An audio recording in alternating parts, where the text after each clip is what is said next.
The most dangerous mistake a woman can make isn't cheating or leaving. It's underestimating the quiet man she thinks is just a footnote in her life. The one who doesn't make a scene, my girlfriend, Charlotte, made that mistake on her 30th birthday, and she paid for it in ways she never could have imagined. In front of a room full of people I'd never met, all laughing and drinking wine I'd paid for. She thanked her ex-boyfriend for raising the bar and said, with a dismissive glance at me, "And thanks to him, too, I guess." The room clapped. I just sat there. 2 days later, she would find out what happens when you push a man too far, especially one whose job is to win. The room was a vintage Hollywood dream she had been planning for months. And she was the starlet. I was just the guy in the background, making sure the catering was refreshed and the champagne was flowing. The climax of the evening was a toast. Charlotte stood in the center, her glass held high, with her best friend, Becca, beside her. Becca was a woman who always looked at me like I was something she had scraped off her shoe. "I just want to thank everyone for coming," Charlotte began, her voice practiced and clear. "Turning 30 is a huge milestone, and I wouldn't be the woman I am today without the amazing people in my life." She went through a list of her supportive parents and friends. Then, she paused for a dramatic effect, her eyes scanning the crowd until they landed on a handsome, smug-looking guy near the back. "And I have to give a special thank you to my amazing friend, Derek," she said, her voice full of emotion. "My ex, yes, but also the man who truly taught me what I deserve in life. He raised the bar for what a partner should be, and I will be forever grateful for the time we had." The room erupted in applause. People whistled. Derek gave a gracious little bow. It was a beautiful, moving moment, a perfect piece of public relations. Then, as the applause died down, her eyes flickered over to me. Standing by the bar, it was an afterthought.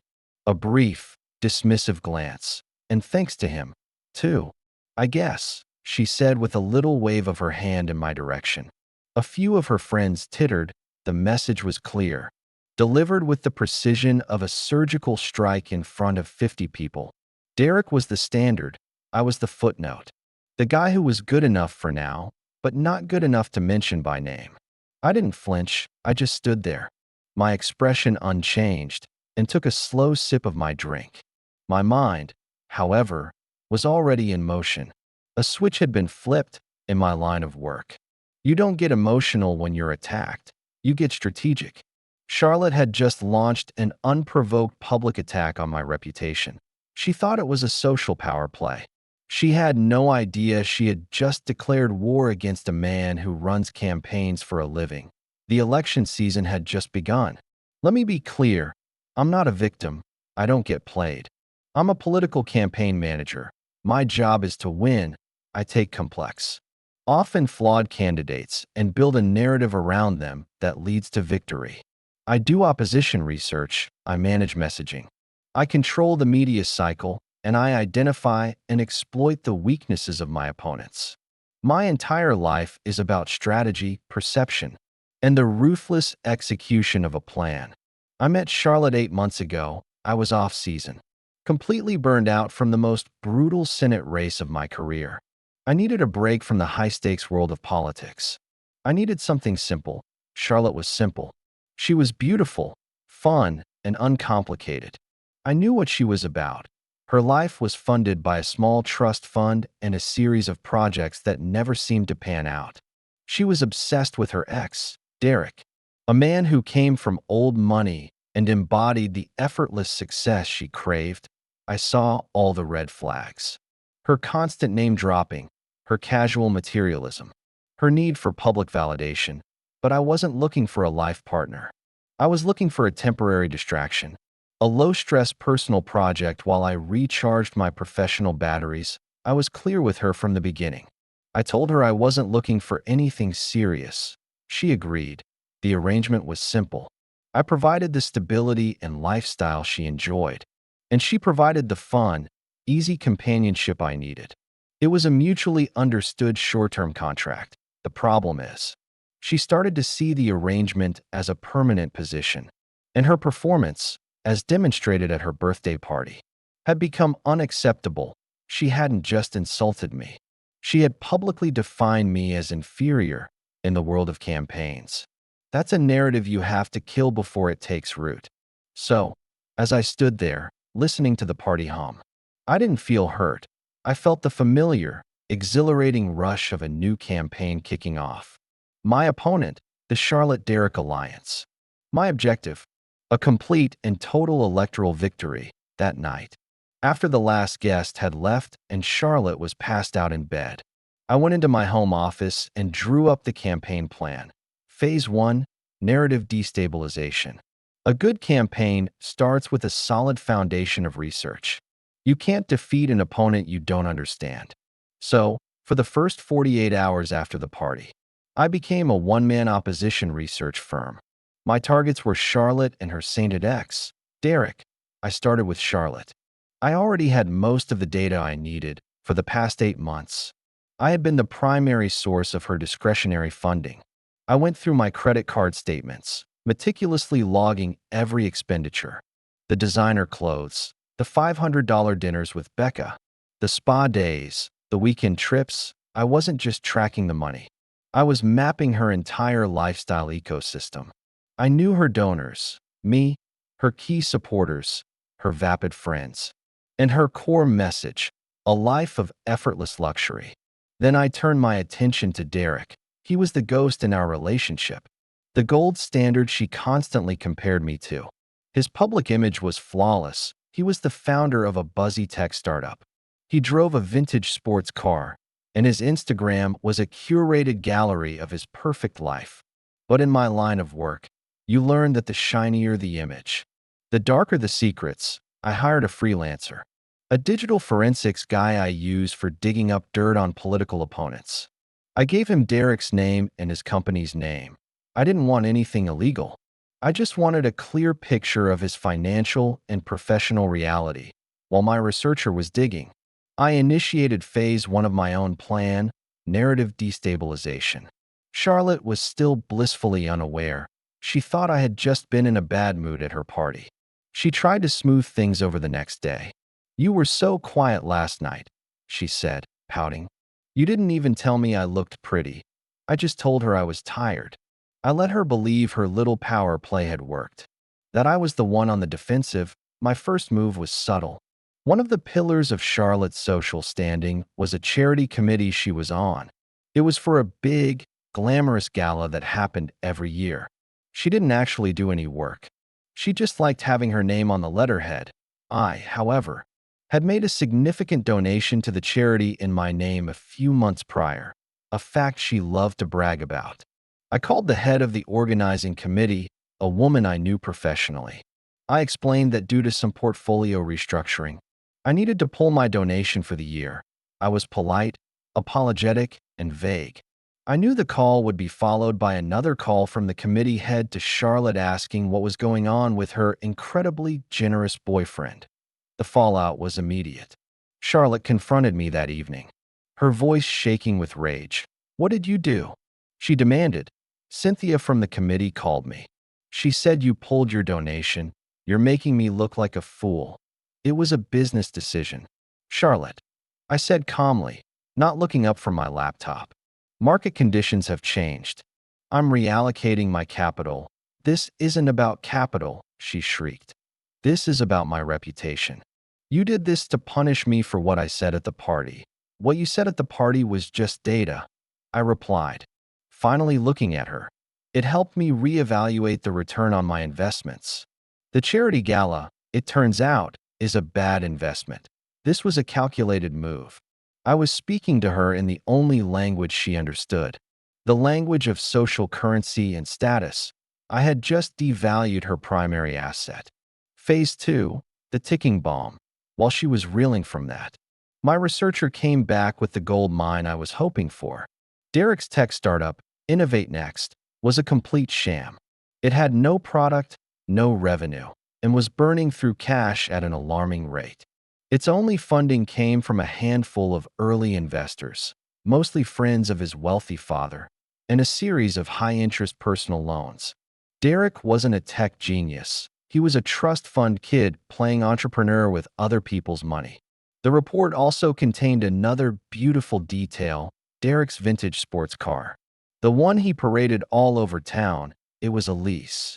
An incredibly expensive lease that was co-signed by his father, and he was 2 months behind on the payments. This was the core of my opponent's platform, a lie, and I was about to expose it.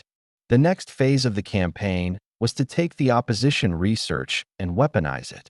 A good campaign manager doesn't just release damaging information, they create a narrative around it. They build a story the public can understand and the media will amplify. My target audience wasn't the general public, it was the small, insular world of investors and socialites that Derek and Charlotte inhabited. I created a new, anonymous email address. From that address, I drafted a memo. It was written in the dry, analytical style of an investment prospectus. The subject line was Unsolicited Due Diligence Report on Innovate Next. The memo was a masterpiece of corporate demolition. It laid out in excruciating detail the company's financial situation. It included their burn rate, their lack of a viable product, and a projection showing they would be insolvent in less than 6 months. It didn't make any accusations, it just presented the facts. The final page of the report was a list of publicly available records showing that Derek had a history of failed projects, all quietly funded and then buried by his father. I sent this memo to 3 people: Derek's father, the lead investor in his company, and a well-known local business journalist who loved a good story about a failing startup. While that digital bomb was ticking, I moved to dismantle Charlotte's remaining support structures. Her best friend, Becca, was a key advisor in her campaign of entitlement. Becca worked as a personal shopper at a high-end department store. Her job depended on her reputation and her client list. I knew from listening to their conversations that Becca had a habit of borrowing clothes from the store for a weekend and then returning them on Monday. It was a common, if unethical, practice. I also knew that she was helping Charlotte do the same thing, using her employee discount to buy expensive outfits that Charlotte would wear once for an Instagram post and then return. I made another anonymous call, this time to the store's corporate loss prevention hotline. I reported that an employee at their flagship store was running a sophisticated return fraud scheme, costing the company thousands of dollars. I provided Becca's name, and I suggested they review the security footage and inventory logs for the past 6 months, paying close attention to high-value items that were returned on Monday mornings. With both of my primary opponents targeted, I just had to wait for the system to do its work. The first explosion came from Derek's camp. The business journalist ran a story a few days later, a brutal takedown of Innovate Next, calling it a vanity project and a case study in millennial entitlement.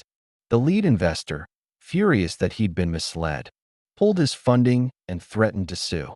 Derek's father, publicly humiliated, finally cut his son off.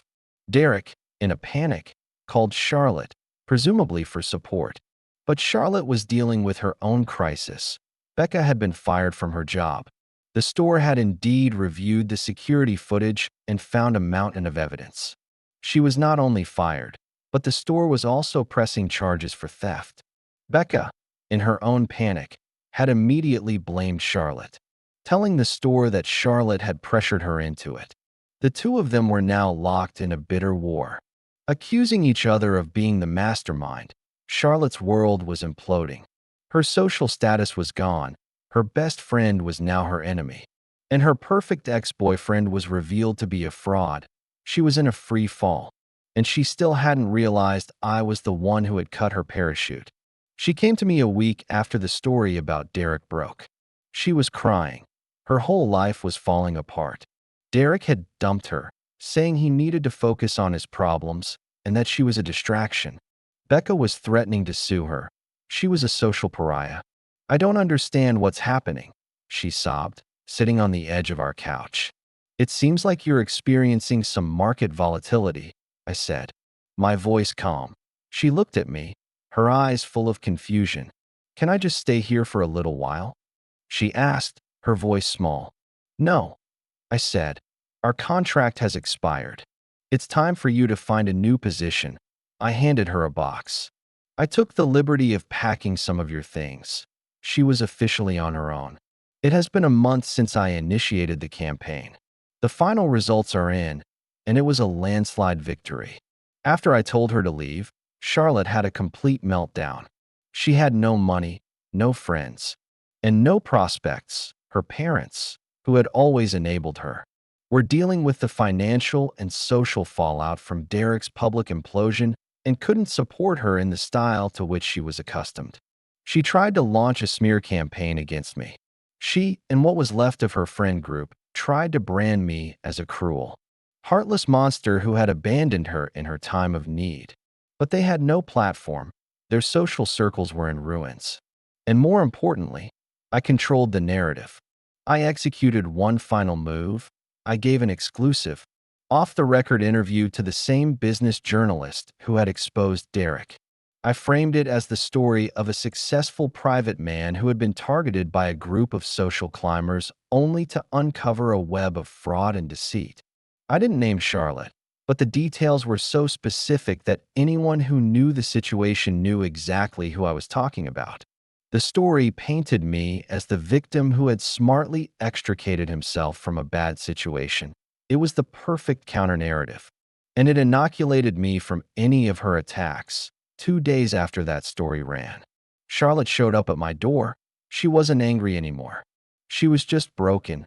She was sobbing, begging me to take her back, saying she had made a terrible mistake. I let her say her piece.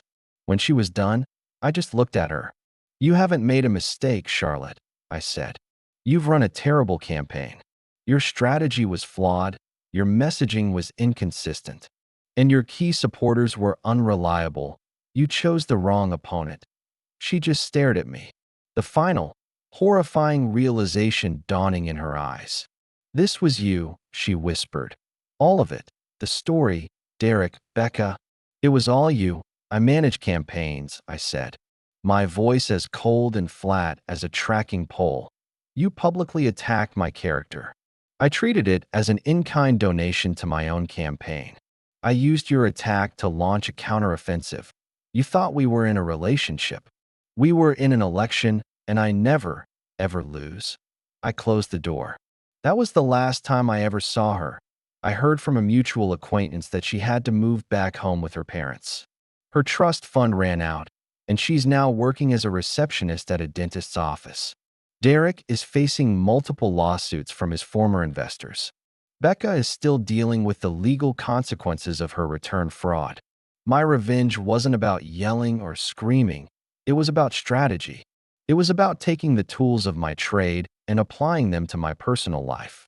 She saw me as a boring, stable provider, a footnote in the story of her glamorous life. She failed to understand that the quiet guy in the back of the room is often the one running the entire show. She thought she was the candidate. She never realized she was just the opposition.